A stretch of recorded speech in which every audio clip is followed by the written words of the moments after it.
Well, we have been going through the book of Genesis in these the last Sunday in December, and then this first Sunday in January, and now the second Sunday in January. We're going through the book of Genesis. We started at the beginning, and so if you don't mind, I'll catch you up briefly.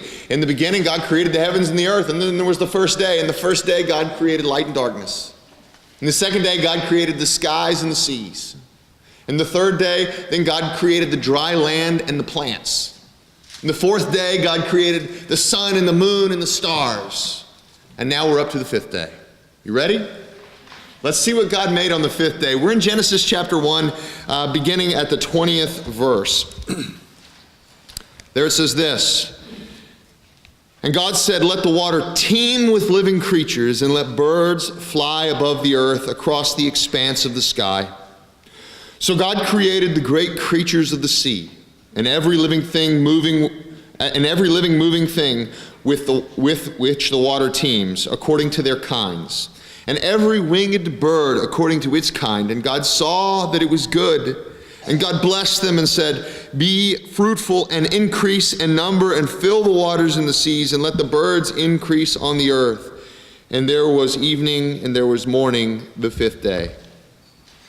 So I want to draw your attention in this fifth day to a phrase that is beginning to reoccur. It reoccurred when God created the plants, and it's reoccurring now. It'll reoccur on the sixth day too. It's this phrase, every creature according to its kind, or every plant according to its kind. What does that mean? Well, some Hebrew scholars have even translated it as everyone according to its own species. And so what we understand this to be is that all the varieties of life that we see here now, currently, all came from a particular kind of that life in the beginning. Let me see if I can illustrate what I'm saying. I'm not saying that every variety of dog that exists now existed in the beginning. I don't think that on day 6, we'll read that in a minute, I don't think on day 6 God created a Labradoodle, for instance. But I do think that on day 6, God created the genes that would eventually make a Labradoodle a possibility. And he put those genes inside the first kind of dog. So the dog is the first kind of dog, and dogs create other kinds of dogs. And so each organism is brought about from its own kind. And this is what the Bible teaches, I believe, that plants and animals come from their own kinds of plants and animals, and that God initially created this initial set of plants and animals, and that all the variety that we see now comes from those particular kinds. So I want to take a few minutes, some time, to address the elephant in the room. Can a Bible-believing Christian believe in evolution? And I'll answer as straightforward as I can, yes and no.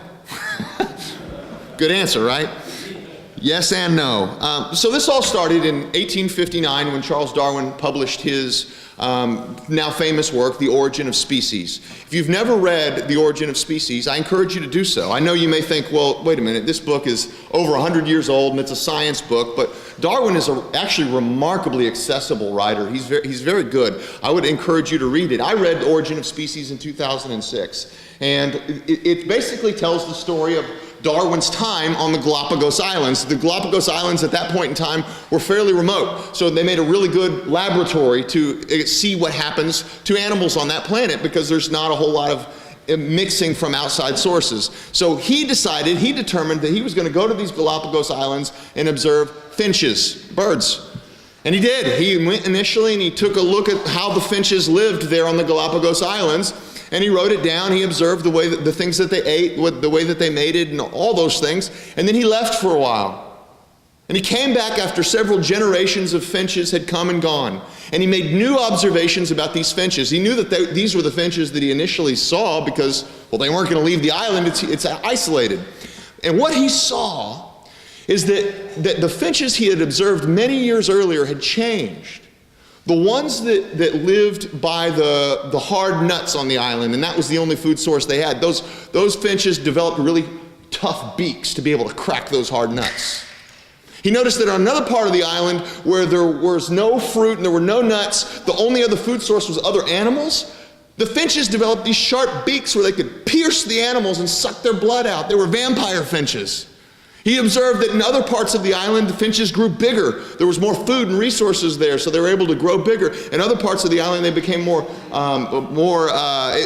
calorie effective. They became smaller and leaner. And so depending on where those finches lived on the island, they had evolved. And so we say, well, as Christians, can we believe in evolution in that sense? And I say yes. I don't think Darwin was lying. I think that's really what he saw. And I think I've even seen it. I've watched in a microscope how these single-celled organisms can change over generations.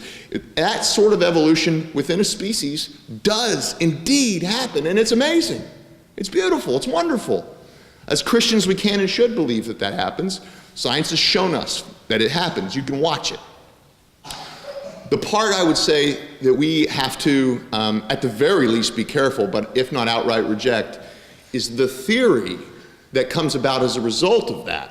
It's one thing to believe facts, it's another thing to believe in a theory that says that because we evolve within a species, that it must be so that if you go far enough back in our generations, we become increasingly more primitive going back in time until the point when all animals and all plants trace themselves back to a common single-celled organism.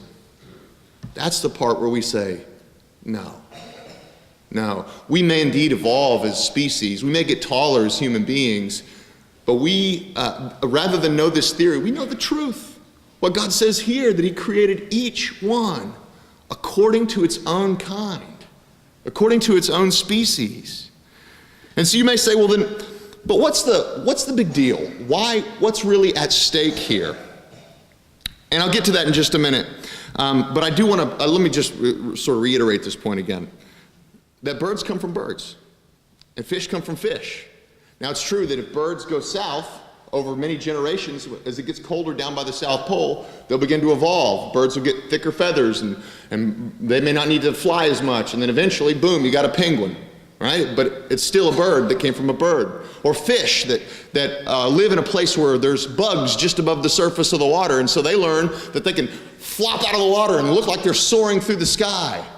But it's still fish, and it's not a bird. So the fish come from fish, and birds come from birds. But why? Again, why? What's at stake? Why is it so important that we believe this? Well, here's the answer, I believe. This is a glory issue. This is about where does the glory in creation rest? Look at verse 22. I think maybe this will help. Verse 22 remarkably and uniquely says this: God blessed them, speaking about the fish and the birds. God blessed them, and He said, be fruitful and increase in number and fill the water in the seas and let the birds increase on the earth. I believe, based on this verse, that God, and not Darwin, created evolution. God created evolution. How is a bird going to fill the whole face of the earth if it's not suited to be in certain environments? And yet this is the command of God: fill the earth. How is a fish going to fill the earth if it's not suited to certain environments? And yet here's the command: multiply and fill the earth. I think what God wanted here is that over many generations, these animals would adapt to be all around the globe. And here's why. So that when you're all of a sudden make your way down to Antarctica, you're thinking, man, there is nobody that's going to be down here in Antarctica. It's too cold. It's uninhabitable. Boom, you see a penguin and you think, wow, God is a glorious bird maker. His glory fills the earth. It's everywhere. Or did you know that in the deepest, darkest depths of the ocean, I'm talking about where you can't see your finger in front of your face if you touched your eyeball, it's so dark, where the pressure is unbearable, that down in those depths, there are these ugly, wonderful looking fish. And those ugly, wonderful looking fish have this little light that shines off the top of their head, because there's no light down there. They have to make their own light, and they've got these jagged teeth, and somehow they live down there in the deepest depths of the ocean. Imagine discovering that. The deepest, most unhospitable place on the planet, the depths of the ocean, and you go, wow, God is a glorious fish maker. These animals are fulfilling the God-given command: be fruitful and multiply and fill the earth. Why? So that the whole earth would know how glorious our God is. That's what's at stake, the glory of God.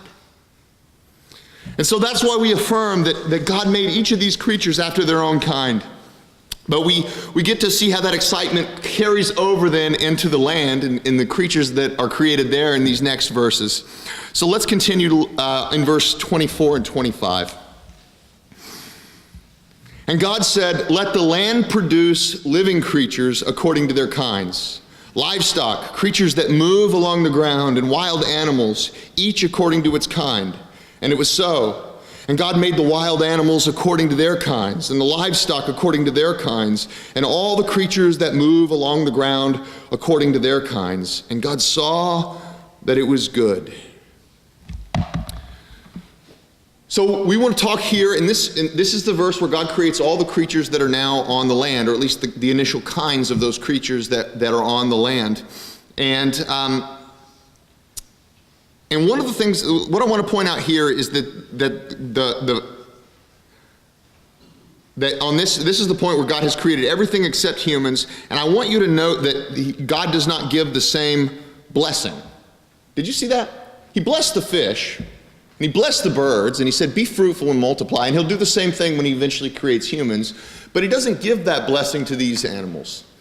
He creates them, and then they're good. That doesn't mean just because he doesn't bless them in the same way that they're not good. They're good, but he doesn't bless them. Why? Well, I think that this goes back to what we were talking about with distinction.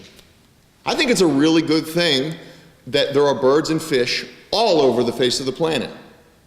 Everybody likes fish and chicken, right? I mean, so it doesn't matter what culture you're in, fish and chicken are a good thing to have. But isn't it neat that only in Australia can you find kangaroos? Isn't it neat that there are certain parts of the world, certain areas in Asia, and only those areas can you find tigers? They didn't fill the earth with those particular kinds of creatures. This is the distinction and the beauty. I think it's kind of neat. Anywhere I go, I can get fish and chicken, but I can go to new places in the world and see how God's glory is varied and distinct. And we see that in these land animals then. I love the way that Jesus uses creation to teach about God. Do you remember the verses that were read earlier where Jesus is teaching and he says, think about the grass. Think about the lilies. Look at how God clothes the grass of the field with flowers. And even Solomon, with all his wealth and all his beauty, wasn't like one of those. Look at the birds. Look at the birds that God made and consider how they don't work, they don't toil, they don't reap, and yet God provides for them. He uses this as an example to show that God is a providing and caring God who provides for you and cares for you. But so often, we will look at nature, and rather than trying to learn about God from the things that we see, rather than trying to learn about God from the creation, our sinful nature is to try and replace God with the creation. I'll read to you the way that Paul describes it in Romans.